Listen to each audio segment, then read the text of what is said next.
నమస్తే. బీఆర్కే భక్తి ఛానల్కి స్వాగతం.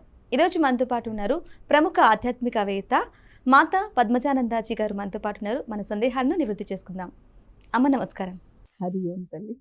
అమ్మ, అసలు చాలా మంది బాధపడుతూ ఉంటారు. మాకే ఎందుకు జరుగుతుంది ఇలా, మాకే ఎందుకు ఇన్ని కష్టాలు వస్తున్నాయి, మేము ఎంత పూజలు చేసినా, ఎన్ని దేవుళ్ళకు మొక్కినా, అలాగే ఎన్ని గుళ్ళు కూడా తిరిగినా కూడా మాకే ఎందుకు ఇలా జరుగుతున్నాయి, ఇన్ని కష్టాలు ఒకదాని వెంట ఒకటి వస్తూనే ఉన్నాయి. మరి ఎదుటి వాళ్ళకి ఏమీ లేదు, ఏమీ చేయరు, ఎక్కడికి వెళ్ళరు, కానీ అందరూ బాగున్నారు కదా అనే ఆలోచన ప్రతి ఒక్కరికి వస్తూ ఉంటుంది కొంతమందికి. మరి వాళ్ళు ఏం చేయాలంటారమ్మా? హరి ఓం శ్రీ గురుభ్యో నమః.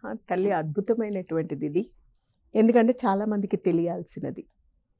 ఇప్పుడు ఉండేటువంటి స్థితి ఏదైనప్పటికీ కూడా అది ప్రారబ్ధ కర్మ అంటారు. అంటే పూర్వజన్మంలోని మనం చేసినటువంటి పాపపుణ్యాల మీద బేస్ చేసి ఈ జన్మ వచ్చింది. అలాగే ఈ జన్మ ప్రకారం మనకి జీవితం వచ్చింది. అయితే మాకే ఎందుకు కష్టాలు వస్తున్నాయి, వాళ్ళు ఏం చెయ్యకపోయినా వాళ్ళకి రావట్లేదంటే వాళ్ళు పూర్వజన్మలోని వాళ్ళు ఏదో మంచి కార్యాలు చేసుకుని లేకపోతే మంచివి చేసి వాళ్ళు ఈ జన్మలో ఈ జన్మ ఎత్తారు. అందుకని వాళ్ళు ఏం చేయకపోయినా నడిచింది. ఇక మేము పూజలు చేస్తున్న కొద్దీ పెరుగుతోంది అంటే దాని అర్థం రెండు కారణాలు ఉంటాయమ్మా ఇక్కడ. ఒకటి, నీవు త్రికరణ శుద్ధితో చేయకపోవడం, లేకపోతే రాగద్వేషాలు విపరీతమైపోయి, అంటే ఇప్పుడు ప్రశ్నలోనే ఉంది అది, వాళ్ళకేం లేదు నాకే ఉన్నది అని. ఎప్పుడైతే నీకు అటువంటి, నువ్వు పక్క వాళ్ళ గురించి కాదు, నీ గురించి నువ్వు ఆలోచించుకోవాలి. ఎప్పుడూ ఏ రోజు ఎవరు కూడా ఒకళ్ళతో ఒకళ్ళు కంపేర్ చేసుకోకూడదు. జీవితం ఎవరిది కూడా ఈక్వల్ ఉండదు. అది పక్కింటి దాకా ఎందుకమ్మా? ఒకే ఇంట్లోని నలుగురు పిల్లలు ఉన్నారంటే ఆ నలుగురిది ఒక రకంగా ఉండదు. ఒకే తల్లి కడుపునే పుట్టారు కదా మరి వారు. ఆ నలుగురిదే ఒక రకంగా ఉండదు జీవితం. ఎవరిది వారిదే, ఎవరి పాప కర్మానుసారంగా వాళ్ళ జీవితం ఉంటుంది. అలాగే ఇక్కడ భగవంతుడు అన్ని అధికారాలు, అన్ని హక్కులు మానవుడికే ఇచ్చాడు. నువ్వు ఎలాగైనా మార్చుకోగలిగే శక్తి మానవుడికే ఇచ్చాడు. మార్చుకోవచ్చు. ఇందాక మనం చెప్పుకున్నట్టు రెండో రకం ఏంటంటే, ఒక రకం ఏంటంటే త్రికరణ శుద్ధిగా చెయ్యకపోవడము, లేదా ఎంతసేపు రాగద్వేషాలతో పక్క వాళ్ళ గురించి ఆలోచిస్తూ నేను బాగుపడాలి అని కోరుకోకపోయినా పర్వాలేదు, కానీ పక్కవాడు బాగుపడకూడదు అనేది ఎక్కువైపోయింది ఈ రోజుల్లో. అవునా? అదే పెద్ద తప్పు జరుగుతుంది. నా వ్యాపారం ఇప్పుడు ఇద్దరు వ్యాపారస్తులు ఉండాలి, నా వ్యాపారం బాగుండాలి అని కోరుకోవడం తప్పు కాదు. కోరుకోవాలి కూడా, వాడు బతకాలంటే వాడు కోరుకోవాలి, అది తప్పు కాదు. కానీ పక్కవాడు వ్యాపారం బాగుండొద్దని కోరుకోవడమే పెద్ద తప్పు. అంటే ఎగ్జాంపుల్గా మనం ఇది ఎన్నో రకాలుగా మనం తీసుకోవచ్చు. వ్యాపారం అనే కాదు, ఈ రోజులలోని ఈర్ష్యాద్వేషాలు పెరిగిపోవడంతో పాటు, అంటే ఇప్పుడు వాళ్ళు ఒక చిన్న తప్పు, సపోజ్ నాకు నీ మీద ఒక కోపం వచ్చింది, లేకపోతే ఒక కసి వచ్చింది, నువ్వు నాకేదో చేసేవో అనుకుందాం. నువ్వు నాకేదో చిన్నది చేస్తే నేను దానికి ప్రతీకారంగా నేను ఇంకోటి నీకు చెయ్యాలనుకుంటున్నాను. అదే పెద్ద తప్పు. ఇలాగా పెంచుకుంటూ పోతున్నాం కర్మలు. దీనివల్లనే బాధ ఎక్కువైతుంది. ఒకటి ఆ రకమైతే, రెండు ఏంటంటే, ఎప్పుడైతే నువ్వు భగవంతుడికి విపరీతంగా త్రికరణ శుద్ధితో చేస్తున్నా కూడా భగవంతుడినే నమ్మినా వస్తున్నాయంటే, నువ్వు ఎప్పుడైతే భగవంతుడి దగ్గరికి వెళుతూ ఉన్నావో, దగ్గర అవుతూ ఉన్నావో, మామూలు పరీక్షలు ఉండవమ్మా, విపరీతంగా ఉంటాయి.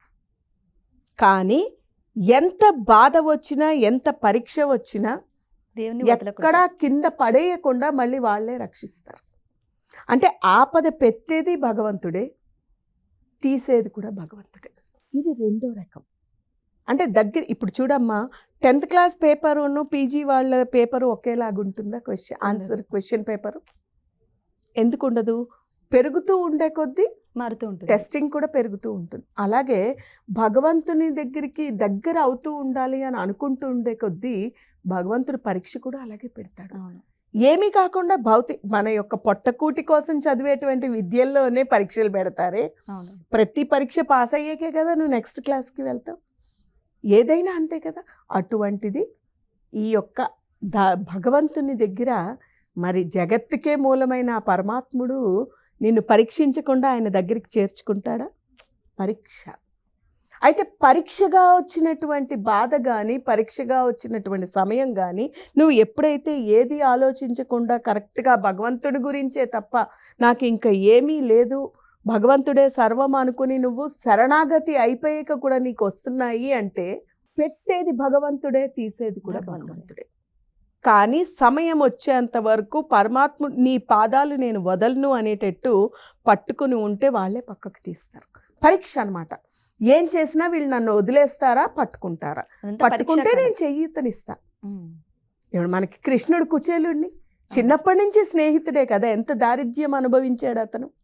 మరి అప్పుడు చూడలేక ఎందుకు తనకి తానుగా భగవంతుణ్ణి అడగాలి అని ఎదురు చూశాడు. ఆయనంతటా ఆయన వచ్చాడు, ముక్కిపోయినా కూడా ఆయన అటుకులు తిన్నాడు. మనకు అది ప్రత్యక్ష నిదర్శనం. భగవంతుడి కన్ను ఎప్పుడూ మన దగ్గర ఉంటుంది, కానీ మనం అడగాలి అనేటువంటిది ఆయన ఎదురు చూస్తూ ఉంటాడు. ఇది మనకి తెలియపరచడానికి ఆ రోజు ఆ ఇన్సిడెంట్. తక్షణమే మరి ఆయన అడిగాడా? అక్కడికి వచ్చిన తర్వాత కృష్ణుని చూసినాగానే మైమర్చిపోయాడు. అడగలేదు నాకు ఇది ఇవ్వు అని. కానీ ఏం కావాలో కృష్ణుడికి తెలుసు కాబట్టి తను అడగకుండానే ఆయనకి కావాల్సిన దానికంటే డబల్ ట్రిపుల్ ఇచ్చాడు. అదే భగవత్ శక్తి. ఇది కూడా అంతే. నువ్వు ఇట్లా అంకితం అయిపోయిన తర్వాత నీకు ఇంకా సమస్య వస్తుంది అంటే, నువ్వు ఏమైనా చేయి నీ పాదాలు వదిలేది లేదు అనుకుని మనం భగవంతుని పట్టినప్పుడు వచ్చిన సమస్య వస్తుంది. అది నడిచేది నడుస్తుంది, జనాలకి భయం వేస్తుంది, మనకి భయం వేస్తుంది, కానీ ఎలా దాటిపోతుందో కూడా తెలియదు. దానికి ప్రత్యక్ష నిదర్శనం నేనే. అంటే ఇప్పటికీ కూడా మాకు కూడా విపరీతమైన పరీక్షలు ఉంటాయి. ఇది చెప్పాల్సిన సమయం. ఏంటంటే అమ్మ పీఠం ఏర్పాటైంది, రెంట్ కడుతూ కూడా పీఠాన్ని నడిపాం, మేము నడుపుతున్నాం. సొంతం లేదు. నీవు వచ్చావు, నీ అంతటా నువ్వు వచ్చావు. నీవు కొంతమంది వందలు వేలు లక్షల మంది నీ దగ్గరికి ఆర్తితో రావాలి, ఆనందంతో వెళ్ళాలి. నువ్వు ఇక్కడ వచ్చావు కాబట్టి నీ సన్నిధికి చేరి ఆనందంతో వాళ్ళ జీవితాలు బాగుండాలి. అది నీదే బాధ్యత. నేను విశ్వ ప్రయత్నాలు చేశా, నేను ఇప్పటికి కూడా ఏం కొనలేకపోతున్నా. ఏం చేసుకుంటావో చేసుకో, అది జరగాలంతే అని పట్టుదల పట్టుకుని పరీక్షగా నడుస్తున్నా. ఇప్పుడు నేను పరీక్షలో ఉన్నా అంటే ఎడ్జ్ చివరి స్టేజ్కి వచ్చావు అనమాట. కానీ ఖచ్చితంగా భగవతి అలాని నేను ఇప్పటి వరకు ఎవరిని నేను పీఠం కట్టాలి, నాకు ఇన్ని లక్షలు ఇవ్వండి, లేదా ఇన్ని వేలు ఇవ్వండి, లేదా నాకు ఏదో ఒకటి ఇవ్వండి అని ఎవరిని అప్రోచ్ అవ్వను నేను. ఎందుకంటే వచ్చింది భగవంతుడు. నీవు ఇచ్చిందైతే నువ్వే అక్కడ పెడతావు. అంటే ఇది నాకు నిదర్శనం. ఎందుకంటే 2016లోని గాయత్రి మాత దర్శనం ఇచ్చి ధ్యాన దర్శనం ఇచ్చి కోటి గాయత్రి మహాయజ్ఞం చేయమంది. అప్పుడు కూడా డబ్బులు లేవు నా దగ్గర. నేను అప్పుడు ఒక ఆశ్రమంలో ఉన్నా, తెనాలిలో, ఏమీ లేదు. ఎలాగా అన్నప్పుడు ఆయన కూడా బయటికి రాగానే, అప్పుడు నేను పూర్వాశ్రమంలోనే ఉన్నా, ఆయన కూడా ఏంటంటే ఆ ఆశ్రమ అధిపతి కూడాను ఎవరైతే కట్టారో ఆయన కూడా, అమ్మో అది లక్షల్లోనే అవుతుందంట, ఇది మన వల్ల కాదన్నారు. ఆయన ల్యాండ్ లార్డే మళ్ళీ.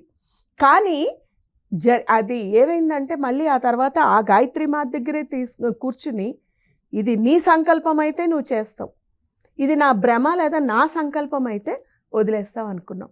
ఇంత చేయను అన్న ఆయన 2 రోజులకే అది మళ్ళీ ఒక లైన్కి వచ్చింది.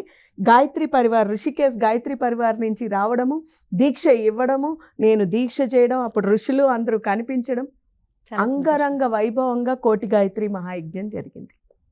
అప్పుడు గాయత్రి దర్శనం జరిగి, అంటే అప్పుడు ఎలా చేసిందో ఇప్పుడు అలాగే చేస్తుందని ఒక ధైర్యం ధీమాతో కూర్చున్నాం. కానీ ఎదురు చూస్తున్నాం సమయం వరకు. అంతే, తప్పకుండా భగవంతుని పాదాలు పట్టిన తర్వాత నువ్వు పరీక్షని ఎదుర్కొన్నావు అంటే, పరీక్ష ఎదుర్కొనడానికి చాలా కష్టంగా ఉంటుంది.